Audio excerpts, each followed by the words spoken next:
How to change your skin color in Roblox Mobile. First, what you want to do is just open up your Roblox. So just go to your phone, then open up Roblox right here. Then once you're on Roblox, just simply click on your avatar icon on the bottom middle corner of your screen. Then click on Customize at the top, so just besides the marketplace.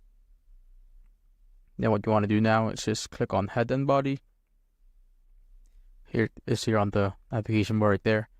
Click on Head Body, then click on Skin right here.